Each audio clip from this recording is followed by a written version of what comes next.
Welcome back to Cryptic Lore. In today's video, I'll be sharing 3 true terrifying stories about haunted house explorations on Halloween night. Each story will pull you deeper into the forgotten corners of abandoned homes, the kind that remember more than they should. But before we dive in, if you're new here, don't forget to subscribe, like, and share. All right, let's begin. That summer, my cousin Eli had moved in with me to help fix up my late grandfather's old house out in Northern Carolina. He didn't have much going on, and I couldn't afford to hire professionals, so it just made sense. The place was barely holding itself together. The porch sagged like wet cardboard. The wiring buzzed in the walls, and that strange, sour mildew smell clung to everything no matter how much bleach we used. We didn't even have proper internet out there. The connection worked only if you stood near one specific window, phone tilted at a weird angle like you were trying to summon a signal from another dimension. By the time October rolled around, we had burned through every movie, podcast, and half-decent YouTube video we could find. Boredom hit hard. That dangerous kind of boredom where even bad ideas start sounding fun. One night, Eli was scrolling through some obscure local message board. Somehow he'd managed to load it. When he looked up and said, "You ever heard of the Marlowe house?" I hadn't. He told me people online were talking about it. This old farmhouse buried somewhere deep past the county line. No one had lived there since the early 80s. Apparently, the family just vanished one day. No scandal, no fire, no nothing. They were just gone. Over time, the woods swallowed the place, and the dirt road leading there disappeared from maps entirely. Eli grinned. "Let's check it out. We'll take pictures, maybe record a video. Could be fun." I wasn't exactly thrilled about it, but I also didn't want to be the coward who said no over a creepy old house.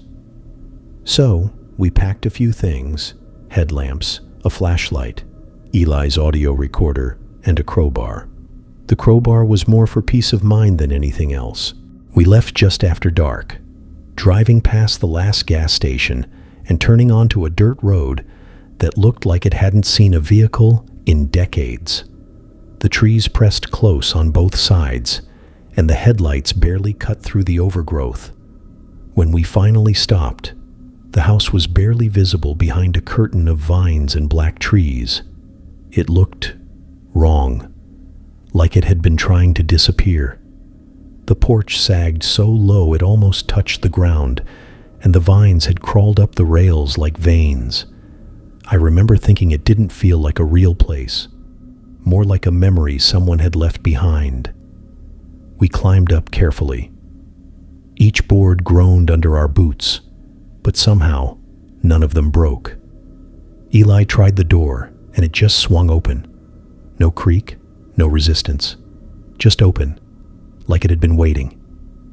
Inside, the air was thick and stale.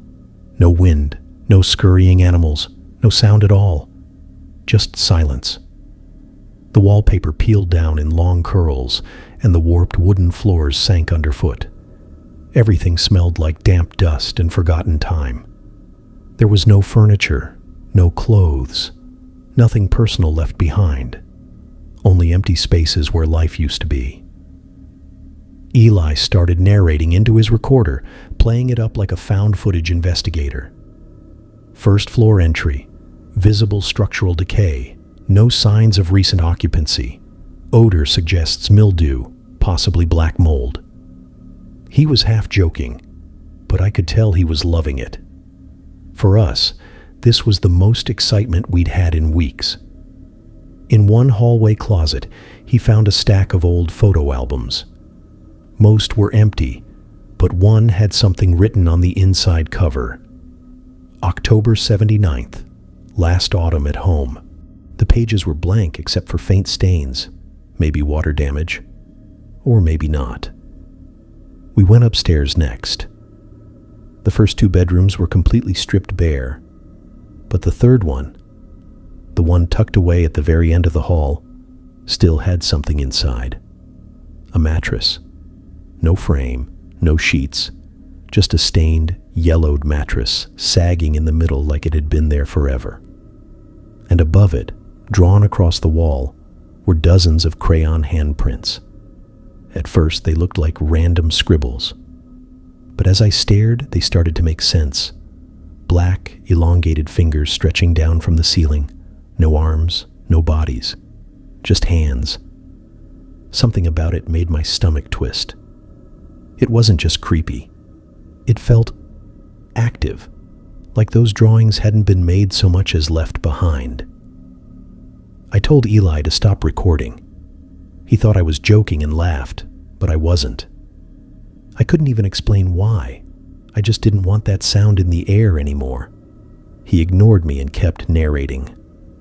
October 31st, 2022, multiple handprints, uniform, maybe symbolic, possibly a child's room. Then he stopped talking mid-sentence. "I think someone just went downstairs," he whispered.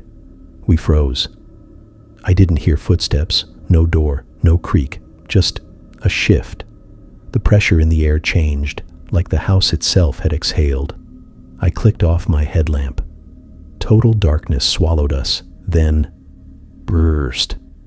A sharp, low buzzing sound came from below, mechanical, close. Eli leaned toward the stairwell. "Is that clippers?" The noise came again, shorter, louder this time, and that's when I saw him.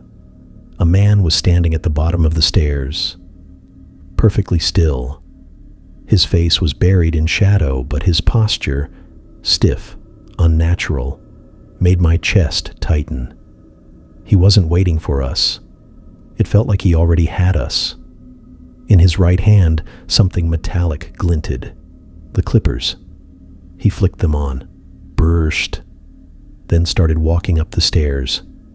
Slowly, steady, each step deliberate, calm, like he had all the time in the world. I grabbed Eli's arm and yanked him toward the far bedroom. We slammed the door shut and latched it. Not that it would have done much. "There's a closet," Eli whispered. We ducked inside, peering through the slats. The door creaked open. The man walked in. He was wearing a faded red football jersey. That's what threw me off.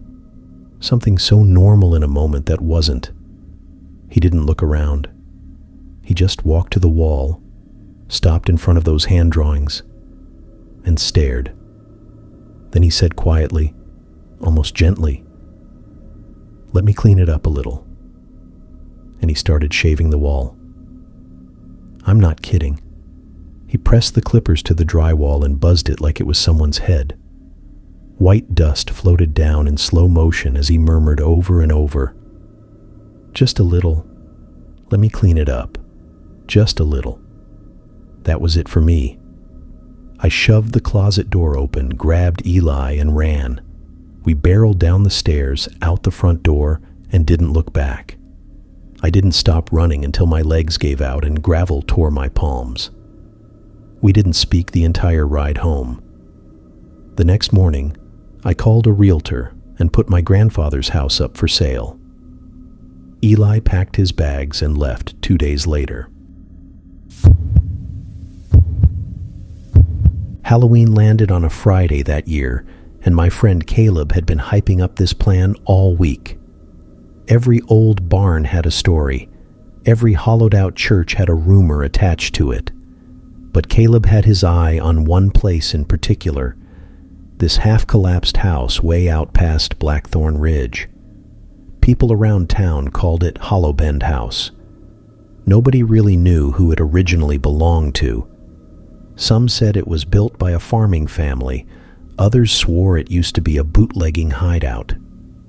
Either way, whatever it was, it didn't last long. The story Caleb latched onto was that the first people who lived there didn't even survive one full winter. They moved in, fixed it up, then vanished before spring. The only thing left behind was the house. and it wasn't exactly welcoming. According to him, every person who tried to sleep there after that either ran off screaming or started talking nonsense. You'd hear stories about people saying things like, "It's not alone anymore," or "There's something in the walls." One guy supposedly walked 15 miles barefoot, completely silent, and never spoke again. Caleb was obsessed with that kind of stuff.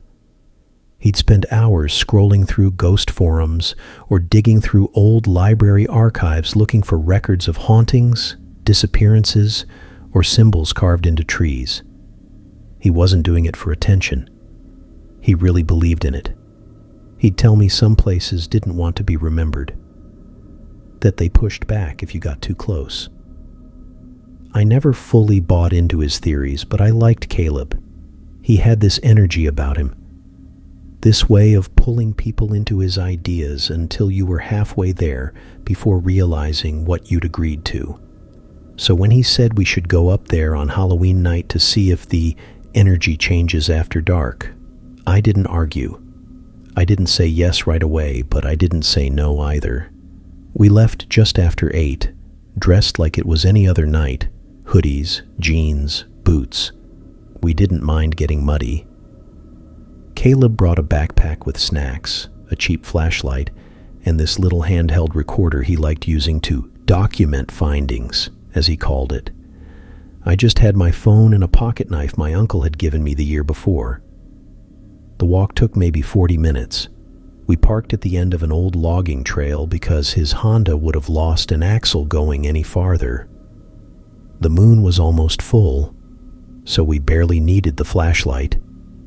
The path was rough, roots everywhere, but we knew the way. By the time we crested the ridge and saw the outline of Hollow Bend House, something inside me tightened. Not fear exactly, more like a deep hesitation, like I was about to do something I couldn't undo, crossing an invisible line. The house was barely standing. The roof in the back had completely caved in, and the porch leaned so far to the right it looked like a strong wind could rip it clean off. One window on the front was shattered, the glass hanging inward like curved fangs. The frame around it had warped too, like the whole place had exhaled too hard and never recovered. Caleb didn't even hesitate. He climbed the porch steps and pushed the door open like he'd been there 100 times. I hung back a few feet, letting him go first. I told myself it was just in case there were squatters or animals inside, but deep down, I just didn't want to cross that threshold first. The front room was surprisingly intact. Some peeling wallpaper, a dusty mirror leaning in the corner, and a few pieces of furniture shoved up against the walls, like someone had tried to clear out the center of the room. There was a wooden bench under the window and a busted chair near the fireplace. It was quiet, not silent, just that kind of quiet that feels like it's listening. Caleb pulled out his recorder and started narrating. October 31st, 2019. Location: Hollow Bend House, northeast of Ridgeway. Entering front room. Structure holding up okay. I rolled my eyes but let him do his thing. This was his world after all. After a few minutes, he gestured toward the doorway on the left. "You good here?" he asked. I nodded. "Yeah, I'll hang back." He disappeared into the next room, flashlight flickering across warped floorboards. I sat down on the bench by the window. It groaned, but held my weight. I figured I'd scroll through my phone, maybe take a few pictures, kill time while he explored. But the house didn't feel idle. It creaked, not from wind or settling, more like it was shifting in its sleep, like it had old bones that still remembered walking.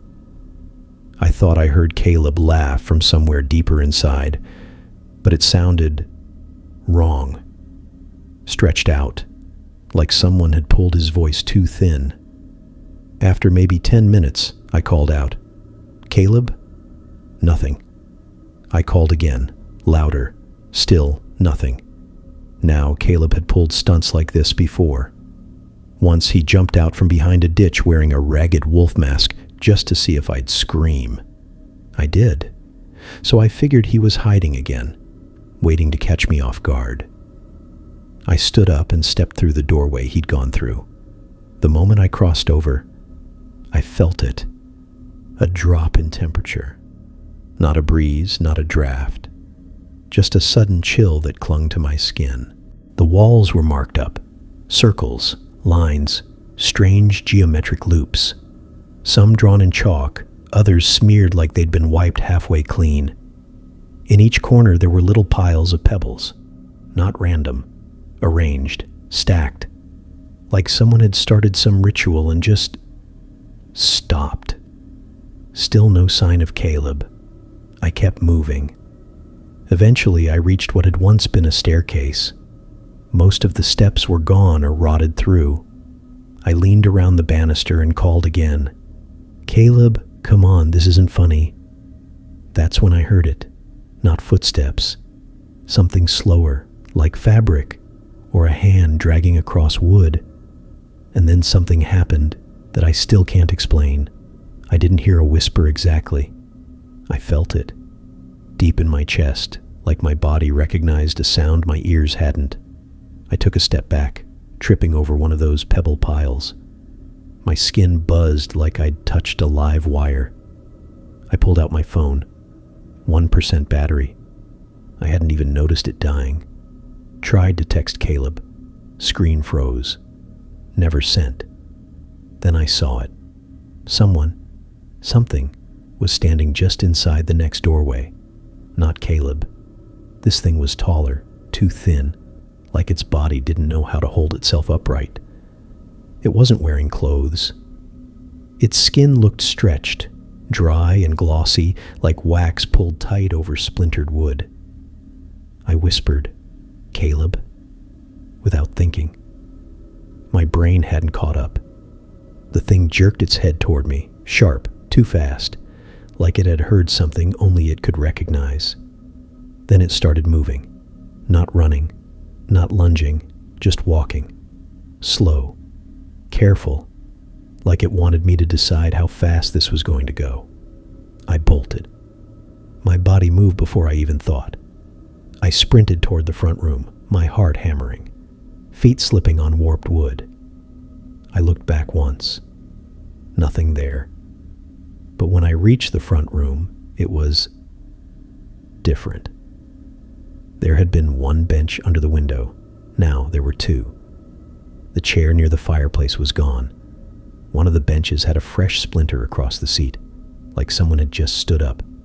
The air smelled different too. Damp. Heavy. Like wet stone. I stumbled outside and yelled Caleb's name into the trees. My voice echoed once, twice, then stopped. I backed down the path, texting him again with shaking fingers. Still no reply. I told myself he was messing with me, that he'd pop out laughing any second, that he'd show up later with some grainy photos and a wild story about how I bailed too early. But Caleb didn't come back that night, or the next.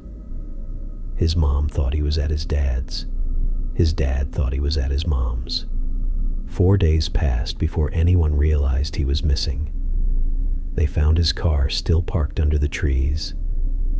Sheriff's deputies searched the ridge. When they came back, they were quiet. No one told me what they'd seen, but I overheard one deputy say softly, "It didn't look recent. Caleb's body was never found. Last Halloween, someone spray-painted a warning in giant red letters on the road up the ridge. Don't wake it again." I believe them now. We were out near Mill Creek, Tennessee. Middle of nowhere, basically. My cousin Eli's trailer sat way up past an old logging road where the hills started turning into real mountains. It was Halloween night, and we'd been drinking since sunset, passing around cheap whiskey and a pack of half-crushed beers someone had left in a cooler since Labor Day. There were 5 of us that night. Me, Eli, his girlfriend Mara, my buddy Jonah, and a quiet guy Mara brought along named Caleb. He had one of those still, unreadable faces, barely spoke, just sipped his drink and stared into the fire like he was waiting for something specific to happen.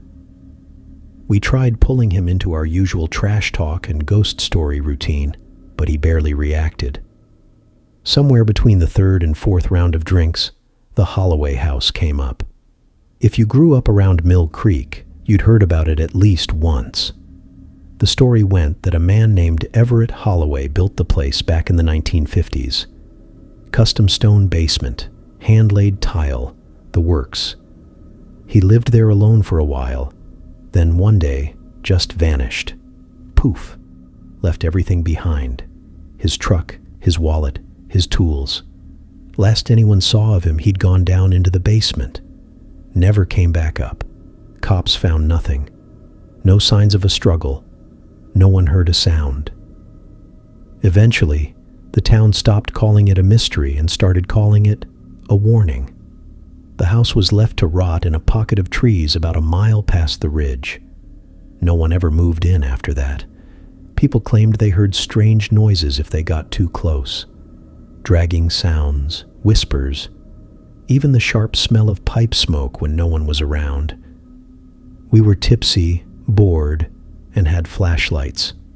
It didn't take much convincing. Around 11, we grabbed our gear and headed out. The trail wasn't marked, but Eli said he knew the way. Kind of. The cold settled in fast. My boots crunched through dry leaves, and the air had that hollow sharpness, like everything around us was holding its breath. The whiskey kept me warm at first, but once we passed the tree line, I could feel the sting in my fingertips. Nobody talked much after we left the fire behind. Even Jonah, who usually couldn't shut up, went quiet. The further we went, the more the trees seemed to close in, branches snagging our jackets, scraping our arms when we weren't looking. Caleb walked behind us, hood up, flashlight low. He didn't even look at the house when it came into view. It wasn't much to look at. 2 stories, pale blue siding faded to gray and curling at the edges. The roof sagged, the porch leaned like it wanted to collapse. A screen door still clung to one hinge, and someone had spray-painted a red pentagram across the front. The lines dripped like bloodstains. Honestly, it looked like a teenager's idea of a haunted house. I was the first to step inside. The cold inside hit different. Cellar cold. The kind that seeps into your spine. The air smelled like damp rot and old dirt. My breath puffed white in front of me, and every step made the floorboards groan like they were alive. The ceilings felt low, the whole place slightly tilted, like gravity didn't work right inside those walls. We moved through the house like tourists in a condemned museum, living room, dining room, a narrow hallway leading to 2 tiny bedrooms upstairs. Most of the walls were stripped bare, the remaining wallpaper curled like old skin. I tapped a loose light fixture just to break the silence. It rattled like a dying wind chime. Eli and Jonah tried cracking jokes to cut the tension, but it didn't land. Mara stayed close to Eli, and Caleb, still silent, moved slowly, pausing at each doorway like he was waiting for something to step through it. I remember watching him stand completely still in one of the bedrooms, staring out the window like it might change shape if he waited long enough. I drifted into the kitchen. It was mostly gutted. Empty counters, stained sink, cracked tiles. But one thing stopped me cold. Every single cabinet door was open. Not halfway, not broken. Each one open to a perfect 90 degrees. Some hinges were rusted into the wood, hadn't moved in decades. Yet somehow they all stood open like someone had gone through and arranged them deliberately. I didn't touch a thing. That's when I saw the basement door. It was tucked between where the fridge used to be and the back wall. It was shut, but there was a thin sliver of yellowish light spilling from underneath, sharp as a paper cut. I figured one of the others had gone down there, maybe Caleb, trying to spook us. I turned to call out, and that's when I realized I couldn't hear anyone. No voices, no footsteps, no creaking floorboards upstairs. Nothing. The silence wasn't normal. It felt wrong, like the whole house had been vacuumed of sound. I opened the basement door and called down, "Hey, you down there?" No answer. I figured I was being messed with. Wouldn't be the first time. So, I stepped inside and started down. The stairs were steep and narrow, old wood flexing under my boots. The light came from a bare bulb swinging by a wire, casting slow, warped shadows on the walls. The basement was empty. No shelves, no boxes, nothing. Just a wide, open concrete floor and thick stone walls. But then I saw it. Deep scratches carved into the back wall, jagged and chaotic, like someone had dragged metal claws over the concrete again and again. No pattern, just violence. Then the bulb popped. Not flickered, popped. A tiny flash, and then total darkness.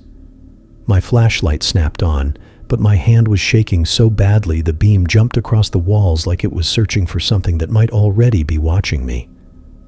I turned to leave. That's when I heard it, breathing. Slow, steady, close. But it wasn't coming from the stairs. It was behind me. I whipped the light toward the far corner, heart pounding so hard my ears rang.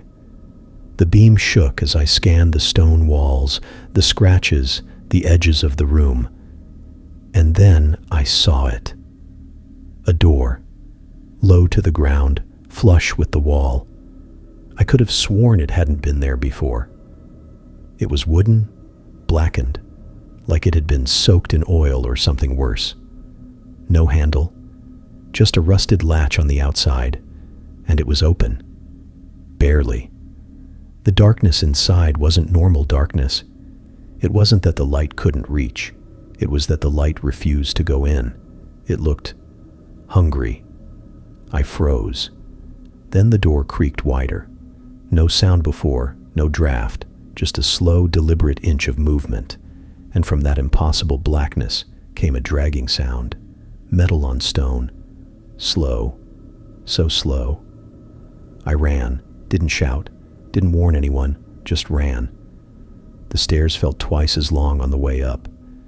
I slammed the basement door behind me so hard the walls trembled, then stumbled into the kitchen. Still no sound. Still no people. I tore through the house, room to room, empty. No sign anyone had been there. When I stepped out onto the porch, gasping, I froze. They were all there. Eli, Mara, Jonah, and Caleb, standing out in the yard, silent. Not looking at me, just standing there like they'd been waiting. "What the hell?" I managed to say, half laughing from panic, trying to catch my breath. Mara turned first. "You went in by yourself," she said. I frowned. "What are you talking about? I was in there for 10 minutes. You guys were right behind me." Eli shook his head slowly. "No, man. You went in ahead. Right when you crossed the threshold, something felt wrong. We heard you yell once. That was it. We never even stepped inside. I looked down at the porch, saw 4 pairs of footprints at the bottom of the stairs, one set going in, none coming out. I don't remember leaving the house. I don't remember walking back to them. Just standing there, shaking, realizing something had gone horribly wrong. We never talked about it again. A month later, Caleb moved to Arizona. No goodbyes, just gone. If you love true horror tales, don't forget to subscribe. A new story awaits you every night. Thanks for watching, and good night.